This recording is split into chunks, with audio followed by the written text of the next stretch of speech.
So just a brief outline of what I'll be talking about today. I do feel a little bit out of place listening to all of the other talks. All the other talks were some pretty cool science, and I'm giving a pedagogical talk, and I'm the only pedagogical talk on the lineup.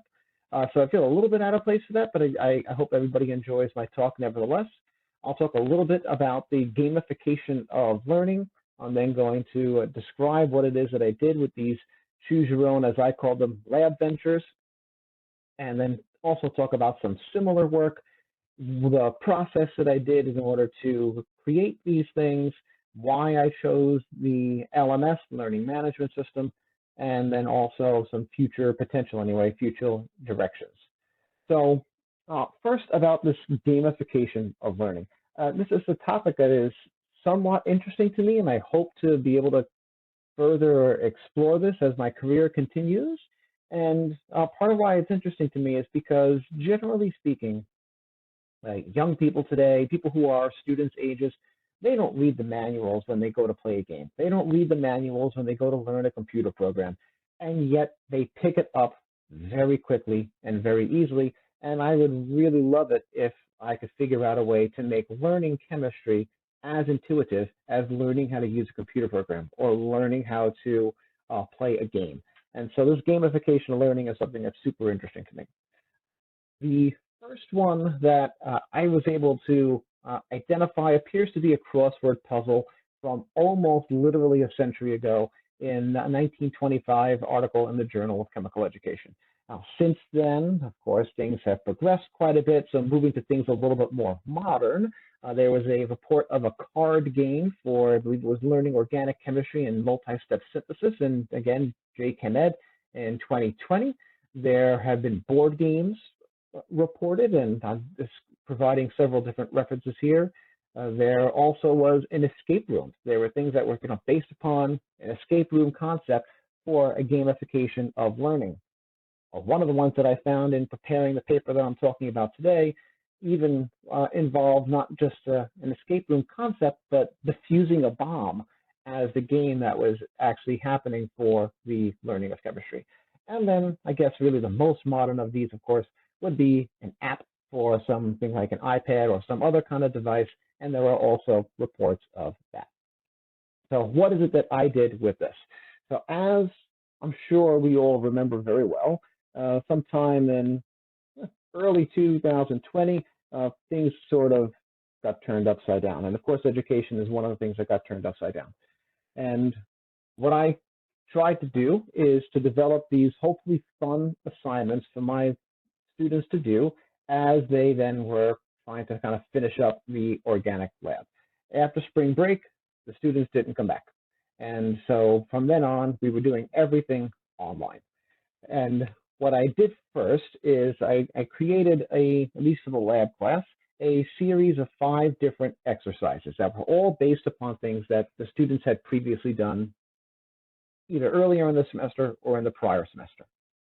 What I created these lab ventures for was using an FTIR spectrophotometer, specifically, of course, the one that we have, the identification of an unknown solid using a mixed melting point. There was another one for a liquid-liquid extraction to purify a sample. I also had them virtually do a recrystallization. In particular, it was using a 2-solvent system. And then finally, there was the final one that they did was running a chemical reaction. All of these tasks are things that the students encountered at least at some point before the lockdown began, whether it was earlier in the semester or in the previous semester. I managed to incorporate safety into all of the different lab adventures in some way, shape, or form. In one of them, they had penalties if they did not. In other ones, they were kind of just reminded that they needed to do that. And I'll talk a little bit more about that shortly. They also had to come prepared with a notebook. And this was in some way, shape, or form included in all of the lab ventures. And what I mean by included in all the lab ventures for these, they had to click on a link that then indicated that they were wearing their PPE and also that they were bringing their notebook to the lab. So for the first one, for the using of the FTIR, as a kind of description of this, what they had to do was basically click through the different orders of steps that they would use to operate our instrument. And they did this for both a solid sample and a liquid sample. The liquid sample was benzyl alcohol, and the solid sample was tranexamic acid. For the liquid sample, of course, one of the things that you got to do when you're collecting an IR of the sample is you got to clean up after yourself, right? You got to clean the salt plates. And so they had to select the appropriate solvent in order to clean the salt plate. Of course, you're not going to clean a salt plate that is made of sodium chloride. You're not going to clean off that plate with water, not the least of which the reason being that water is, generally speaking, not going to do a very good job of removing an organic substance. It's also going to destroy the plate. And so they had to choose the appropriate solvent to clean the plate. If they chose the wrong solvent, they were brought to a page that indicated that the salt plates were going to be a little bit destroyed because of that. And because I tend to try to be a little bit playful, even with my students, especially in the super high stress situation of the beginning of the pandemic, I also kind of wish them luck in dealing with the lab tech when they had to explain to the lab tech why they destroyed the salt plates. There also were consequences for not preparing. Specifically, if they did not click on the link that indicated that they were wearing their PPE, they eventually were brought down a pathway that they suffered an injury because they didn't have their goggles on. Likewise, if they didn't have their laboratory notebook, a power outage happened, and they lost all of their data as a result of not being properly prepared. And so I try to not let safety and proper preparation, good sciencing, get lost in the shuffle of the pandemic. I try to keep that emphasis there because, of course, we would do that in real life as well. As a reflection, the students had to submit some sort of prediction as to what they thought the spectra would look like for that particular sample. Now, I guess it's, of course, possible that they just looked up the spectra on one of many databases online and used a description there. I don't really care if they did that, mostly because that wasn't really the point of this assignment. It wasn't to test whether or not they could describe the spectra, but rather to remind them of how we use that instrument. As a quick little assessment here, the most common error that the students did was that they either used too much or too little sample, specifically for the liquid sample. They had to add to the salt plate the appropriate amount of the substance. And if they added too much, they were brought to a page that indicated that the spectra was impossible to read because it was getting past 100%, or rather past 0% transmittance, or the ones that were not enough, they were unable to see the spectrum even after zooming in. So I tried to make this as much real life as possible, and that was one of the things that students struggled pretty much with. For describing the spectra, the students actually did a pretty good job with that. And again, as I said before, it's really not clear whether or not they were looking this up. The second one was doing a mixed melting point in order to identify an unknown solid. The sample was either going to be naphthalene biphenyl or 9-benzylidene fluorine, and I chose those specifically because that makes melting point the best option here. Each of these compounds are just simple hydrocarbons, aromatic hydrocarbons, and we're not really going to be able to identify which one's which very easily, at least using something like TLC or IR, unless, of course, you're matching the IR to a known sample. So I tried to engineer something that mixed melting point was really going to be the best way to do this. If they ran a fast melting point check first, it did unlock a later shortcut. And so that good technique of running a simple fast melting point first to get the relative, or at least a close neighborhood ballpark of the melting point, and then going back and running it more slowly and carefully, of course, with a fresh sample, was tried to be emphasized in here. If students got impatient and then cranked the heat, as many of us, I'm sure, did at some point in our careers when we were students, then they ended up missing the melting point. Other identification methods that were offered to the students were TLC and IR, and a number of students at least attempted to use those. And there were consequences for not preparing this time, rather than continue to write different versions of it that would lead to an accident, I instead just kind of chided them for not preparing appropriately and gave them a loop back to the beginning.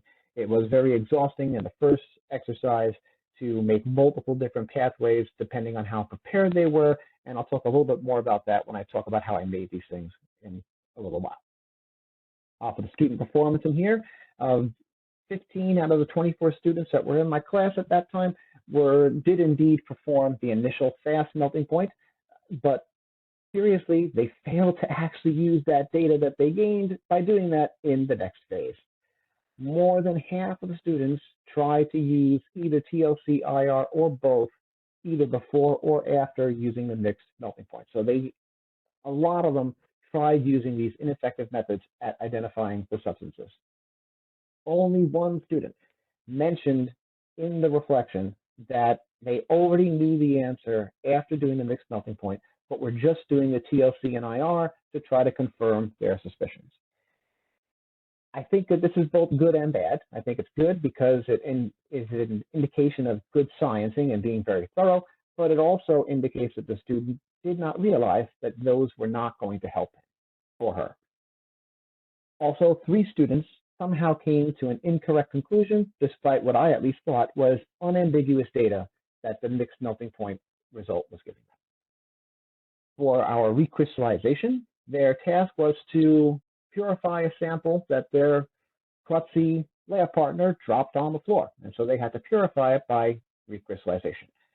This one, in order to proceed down the correct pathway, they had to choose to do the solubility test. If they did not choose to do the solubility test, they would work down a dead-ending pathway.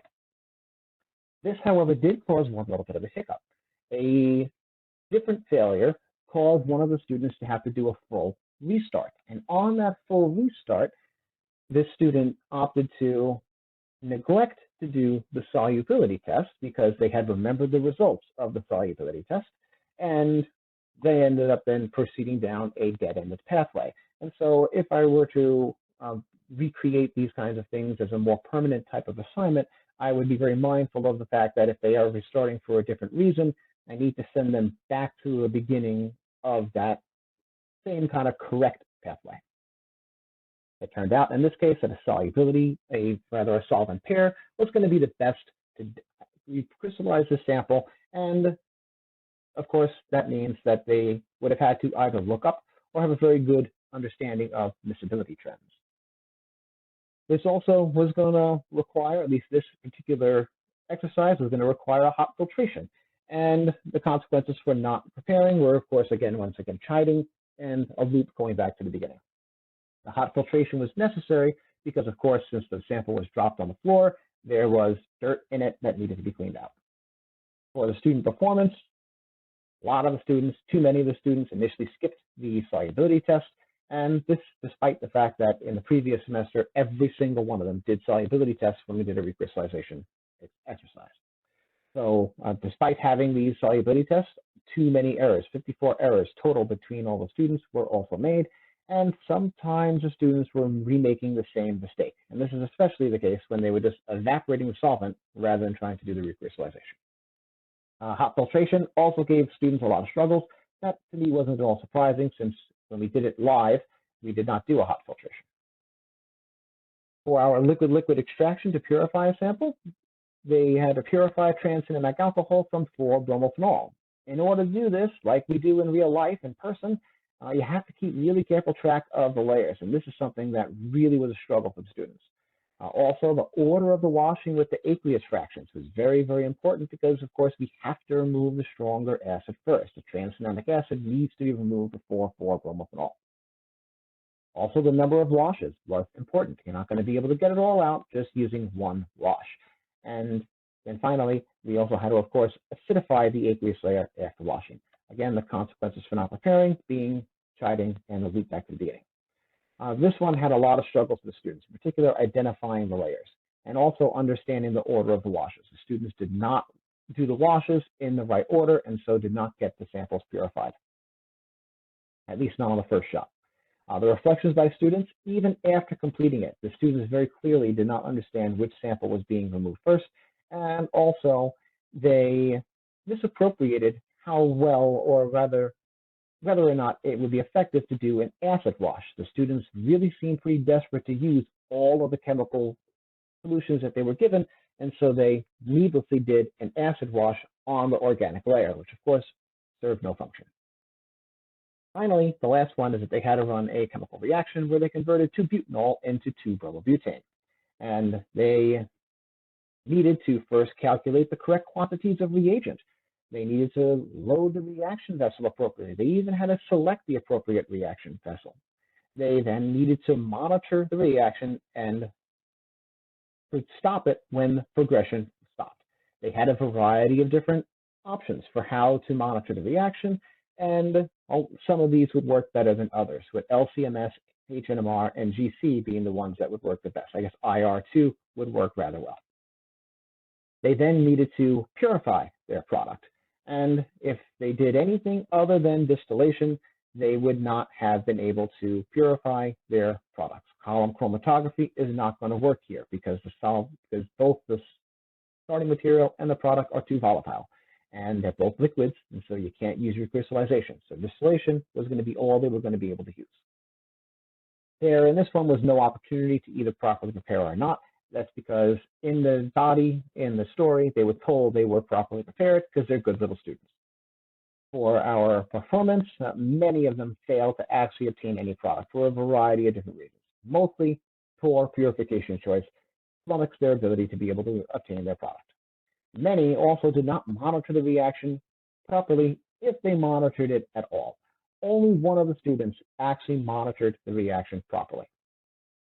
Many also let the reaction go far longer than it needed to, and they confessed in their reflection, many of them did anyway, that they just let it go for an hour because they were used to things happening in that time frame. And I think this says something about what we do in our labs, that, hey, maybe we ought to change things up a little bit rather than just make things neatly fit into the typical time period for a lab. They also had to do their stoichiometric calculations, and only one student was able to correctly calculate the theoretical yield. And their choice of their distillation fraction was also flawed. It was based upon the quantity of the materials rather than the properties. And so they did not really choose which one was which properly from the point of view of their starting material and product. Some general observations: the students did lots and lots and lots and lots and lots of clicks. I almost got the impression sometimes, if I didn't know better, I would think that they were literally trying to visit every single page that I wrote.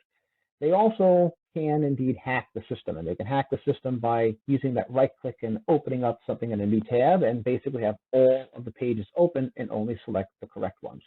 And some students also seem to really stress over it. They seem to really want to make sure that they did it perfectly rather than just kind of do the exercise and learn something from it. And others seem to just try to get through it as quickly as possible. I think, though, that this can be something that can be tweaked into something that is gradable. I did not actually grade any of these things because, again, we were doing all this by the seat of our pants, and I did kind of feel like it would be fair to the students.